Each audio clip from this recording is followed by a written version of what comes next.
All right, we are on to chapter 7, the mechanism of consciousness and the development of the mechanism. In a very real sense, the whole of the bodies of man form the mechanism of consciousness as organs for willing, thinking, and acting. But the nervous apparatus may be called its special mechanism, as that whereby in the physical body it controls and directs all. Every cell in the body is composed of myriads of tiny lives, each with its own germinal consciousness. Each cell has its own dawning consciousness, controlling and organizing these, but the central ruling consciousness, which uses the whole body, controls and organizes it in turn, and the mechanism in which it functions for this purpose is the nervous. This nervous mechanism is the outcome of astral impulses, and consciousness must be active on the astral plane before it can be constructed. So let's see if this is important here. And this first footnote in regard to germinal consciousness, the life signifies units of consciousness, but does not denote the kind of consciousness thus separated, nor necessarily imply the presence of a jiva atman. It means a cognizable drop from the ocean of consciousness. An atom, or collection of atoms ensouled by consciousness and acting as a unit. An atom is a life, the consciousness being that of the third logos. A microbe is a life, the consciousness being that of the second logos, appropriated and modified, as before said, by the planetary logos and the spirit of life. So as we're reading this, my thought is, people say that this is a unified field, or you're in a simulation, this and that. And, well, why not? It's God. What's the problem here? So it's just that was my thought as I read that there. So very interesting. So all right. So the impulse is set up by the consciousness, willing to experience and vaguely endeavoring to give effect to this will, cause vibrations in etheric matter. And these vibrations, by the very nature of matter, become electric, magnetic, heat, and other energies. Impulse is set up by the consciousness, willing to experience and vaguely endeavoring to give effect to this will, cause vibrations in etheric matter, and these vibrations, by the very nature of the matter, become electric, magnetic, heat, and other energies. So, I'll make sure we're getting all this right. We got the book here now to make sure we don't miss anything. These are the masons which work under the impulse of the master builder consciousness. The impulse is from him, the execution by them. Centralized control and decentralized execution. Right? So the impulse is from him, the execution by them, the directive intelligence, which as yet he cannot furnish, is supplied by the logic life in the group soul, and by the nature spirits working under the guidance, as already said, of the shining ones of the third elemental kingdom. We have then to understand that nervous matter is built up on the physical plane under impulses from the astral, the directly constructive forces being indeed physical, but the guidance and the setting in motion of them being astral, i.e., proceeding from consciousness active on the astral plane. The life energy, the prana, which flows in rosy waves, pushing along the etheric matter in all nerves, not in their medullary sheaths, but in their substance, comes down immediately from the astral plane. It is drawn from the great reservoir of life, the logos, and is specialized on the astral plane and sent down thence into the nervous system, blending there with the magnetic, electrical, and other currents which form the purely physical prana. Drawn from the same reservoir, but through the sun, his physical body, close examination shows that constituents of the prana of the mineral kingdom are fewer and less complex in arrangement than those of the prana in the higher vegetable kingdom, and this again less so than in the animal and human, and this difference is due to the fact that the astral prana mingles in the latter and not in the former, and to any perceptible degree at least. After the formation of the causal body, this complexity of the prana circulating in the nervous systems of the physical body much increases, and it appears to become yet more enriched in the progress of human evolution. For as the consciousness becomes active on the mental plane, the prana of that plane mingles also with the lower, and so on as the activity of consciousness is carried on in higher regions.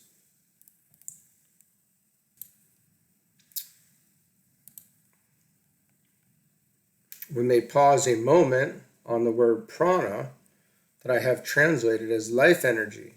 Pran is a Sanskrit root meaning to breathe, to live, to blow, made up of an, to breathe, move, live, and hence the spirit joined with the prefix pra, forth. Thus, pra'an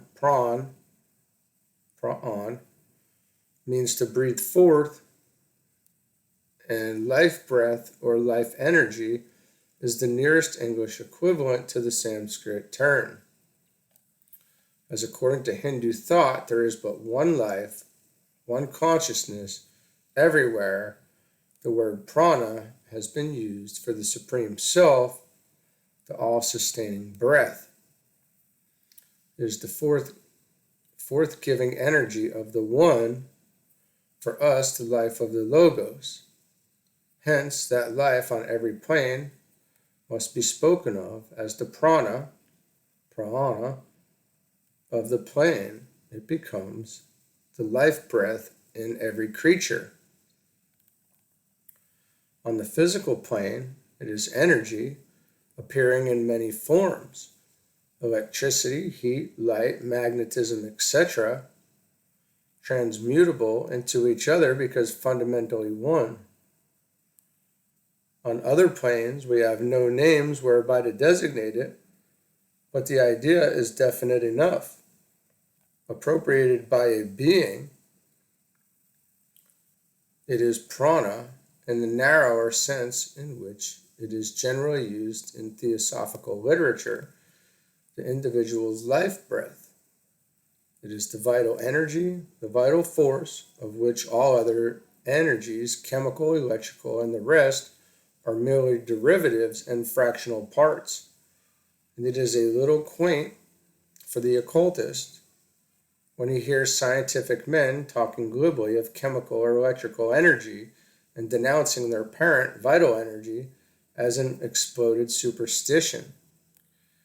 These partial manifestations of energy are merely due to the arrangements of matter in which it plays, cutting off one or other of its characteristics, or perhaps all of them save one, as blue glass will shut off all the rays except the blue ones, and red all except the red. In the Secret Doctrine, HPB speaks of the relation of prana to the nervous system.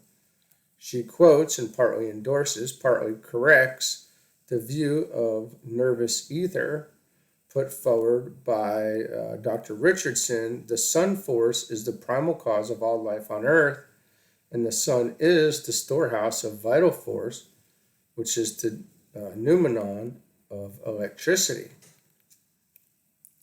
The nervous ether is the lowest principle of the primordial essence, which is life. It is animal vitality diffused in all nature and acting according to the conditions it finds for its activity. It is not an animal product, but the living animal, the living flower, and plant are its products.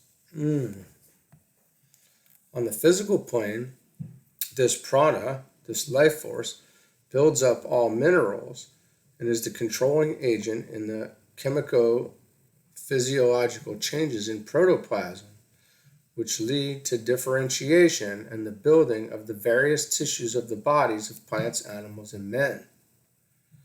They show its presence by the power of responding to stimuli, but for the time this power is not accompanied by distinct sentiency. Consciousness has not unfolded enough to feel pleasure and pain. When the current of prana from the astral plane, with its attribute of sentiency, blends with that of the prana of the physical plane, it begins the building of a new arrangement of matter, the nervous. This nervous arrangement is fundamentally a cell, details as to which can be studied in any modern textbook dealing with the subject, and in development consists of internal changes and of outgrowths of the matter of the cell, these outgrowths becoming sheaths in the medullary matter, and when appearing as threads or fibers,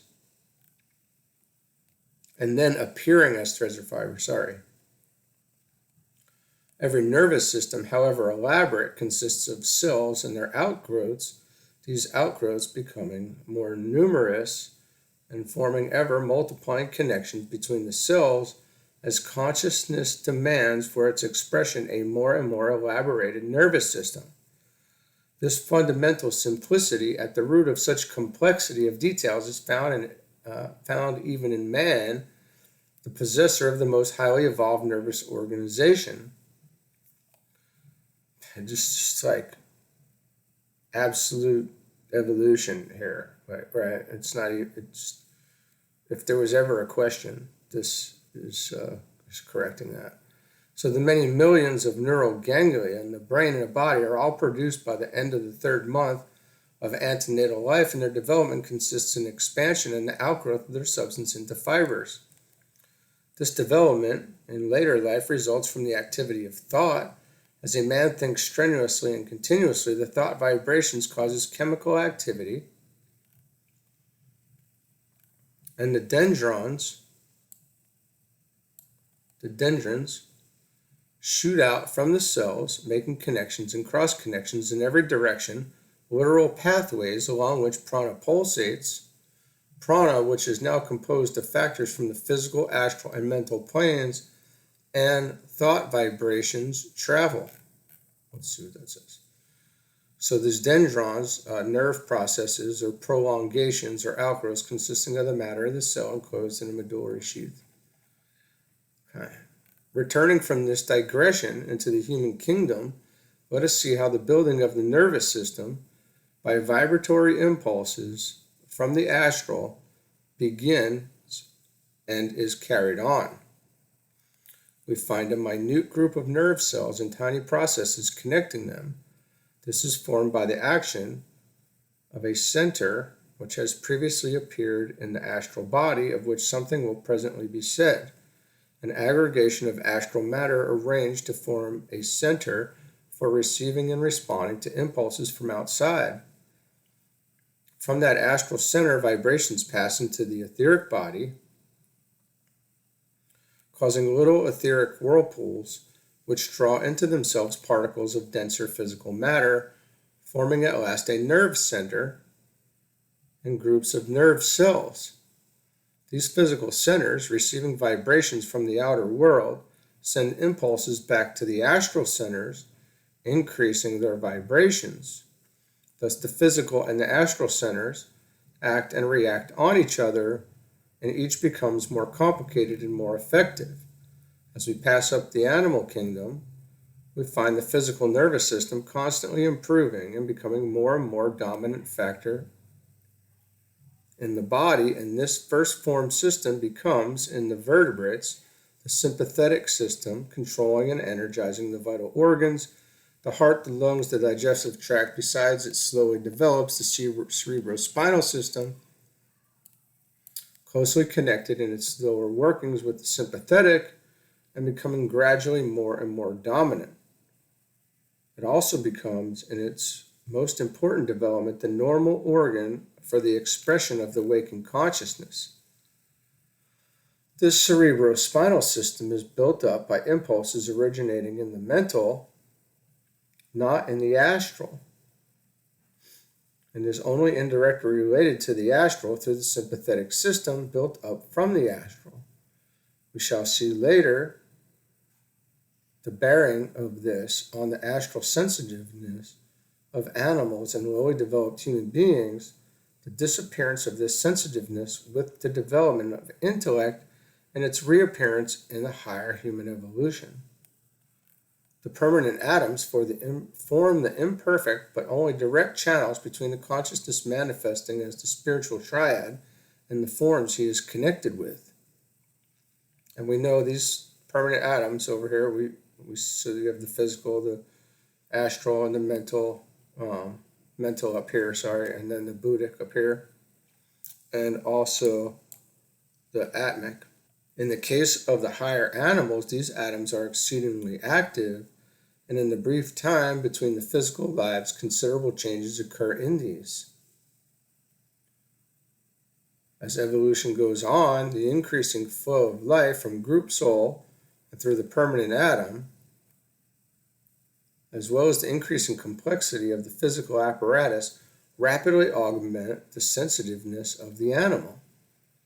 There is comparatively little sensitiveness in the lower animal lives and little in fishes, despite their cerebrospinal system. As evolution proceeds, the sense centers continue to develop in the astral sheath, and in the higher animal, these are well organized and the senses are acute. But with this acuteness, there is brevity of sensations, and except with the highest animals, little of the mental element mingles to lend increased and longer continued sensitiveness to sensation.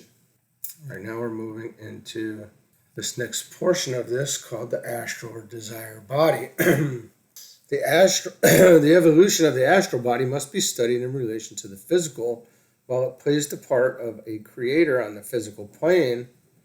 As we have seen, its own further development largely depends on the impulses received through the very organism that is created. It does not, for a long time, enjoy the independent life of its own on its own plane, and the organization of the astral body in relation to the physical is quite a different matter and much earlier in time than its organization in relation to the astral world. In the East, they speak of the astral and mental vehicles of consciousness when acting in relation to the physical as koshas or sheaths, and use the term sharira or body for a form capable of independent action in the visible and invisible worlds. This distinction may serve us here. The astral sheath of the mineral is a mere cloud of appropriated astral matter and does not show any perceptible signs of organization. The same is the case with most vegetables, but in some there seem to be certain indications of aggregations in lines, which in the light of later evolution appears to be the dawn of incipient organization. And in some old forest trees, distinct aggregations of astral matter are visible at certain points. In animals, these aggregations become clearly marked and definite, forming centers in the astral sheath of a permanent and specialized kind. These aggregations in the astral sheath are the beginnings of the centers which will build up the necessary organs in the physical body, and are not the often named chakras or wheels which belong to the organization of the astral body itself and fit it for functioning on its own plane in connection with the mental sheath as the lower type of the Eastern sukshma sharira or subtle body. The astral chakras are connected with the astral senses so that a person in whom they are developed can see, hear, etc. on the astral plane. They lie far ahead of the point in evolution that we are considering, a point at which the perceptive powers of consciousness have not yet any organ even on the physical plane. As these aggregations in the astral sheath appear, The impulses of consciousness on the astral plane, guided as before explained, play on the etheric double, forming the etheric whirlpools already mentioned, and corresponding centers thus arise in the astral sheath and physical body, the sympathetic system being thus built up. This system always remains thus directly connected with the astral centers even after the cerebrospinal system is evolved. But from the aggregations in the forepart of the astral sheath, 10 important centers are formed which become connected with the brain through the sympathetic system and gradually become the dominant organs for the activities of the physical or waking consciousness. That is, for that part of the consciousness which functions normally through the cerebrospinal system. 5 out of 10 serve to receive special impressions from the outside world and are the centers through which consciousness uses its perceptive powers. They are called in Sanskrit the Jnanendras, literally knowledge senses, i.e. senses or sense centers by which knowledge is obtained.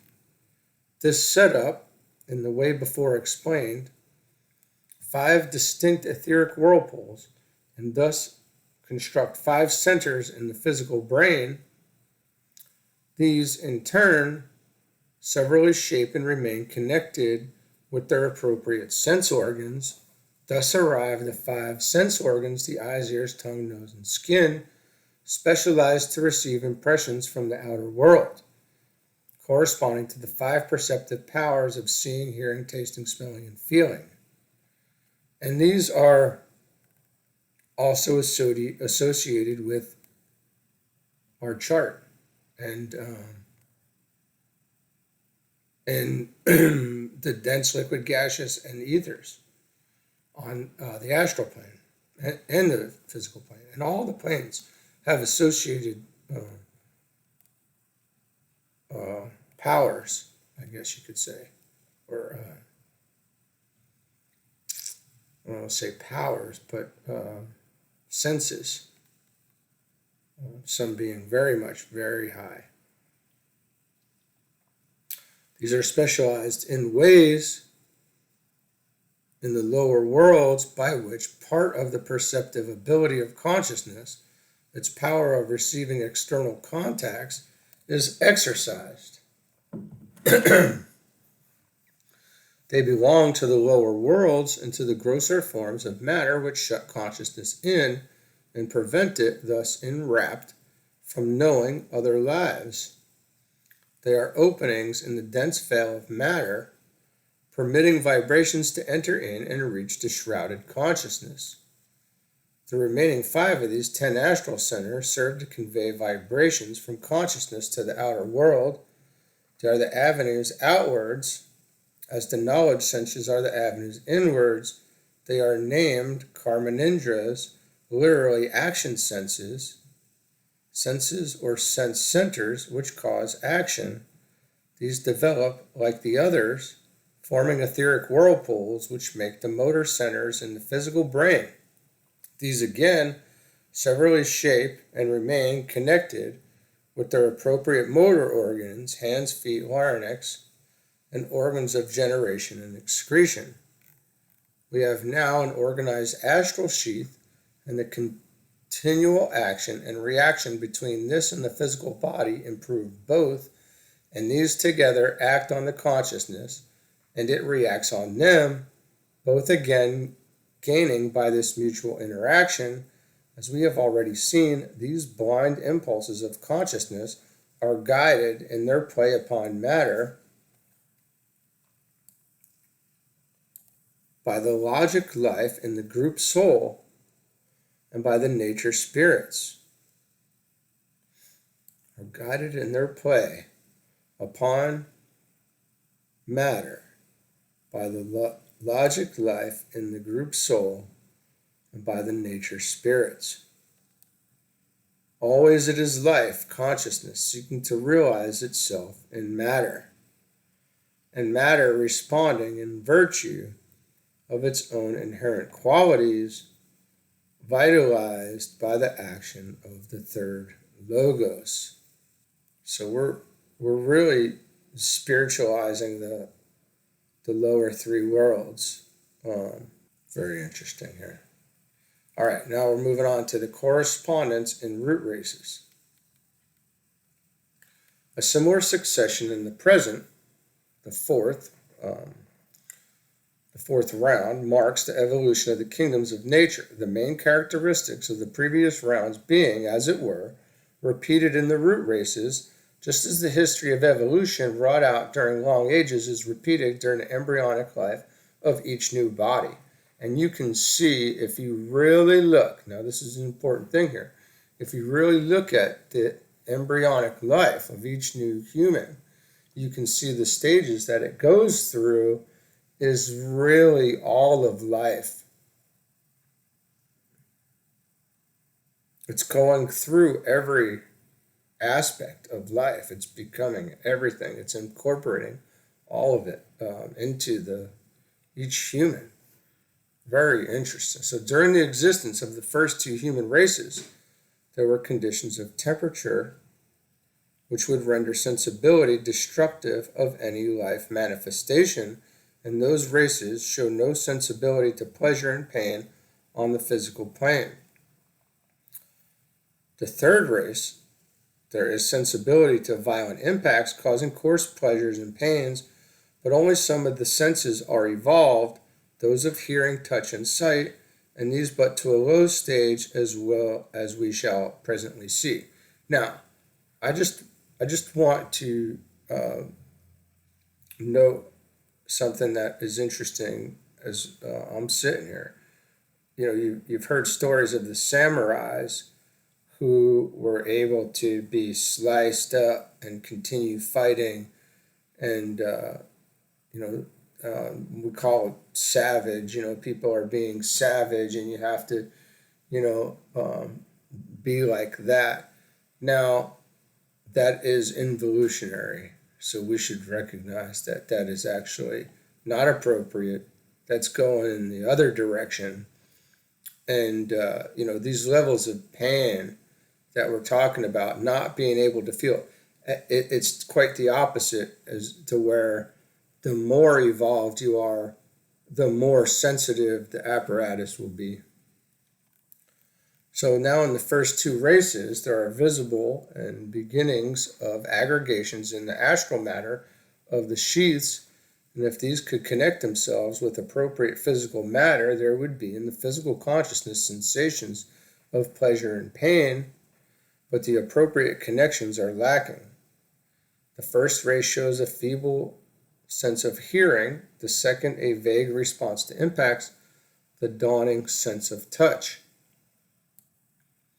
The spiritual triad at this stage of evolution is so insensitive to vibrations from external matter that it is only when he receives the tremendous vibrations caused by impacts on the physical plane that he begins slowly to respond.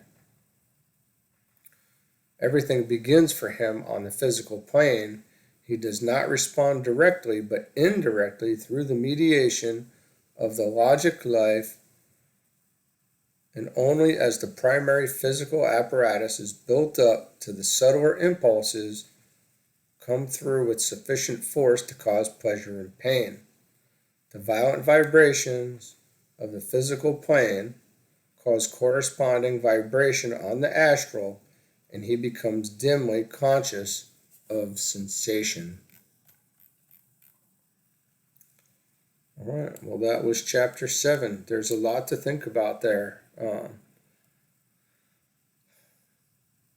I plan on spending some time on this,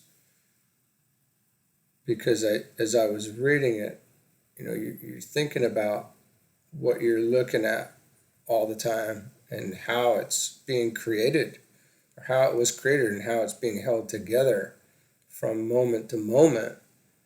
And there are rules to this that we don't necessarily understand, and then there's consciousness and responsiveness and sentiencies, and there's just so much going on here, and it's like it's backwards from what we're looking at. So we have to dissect the situation with our, that we see. It's a reflection. So we have to work backwards in a sense, and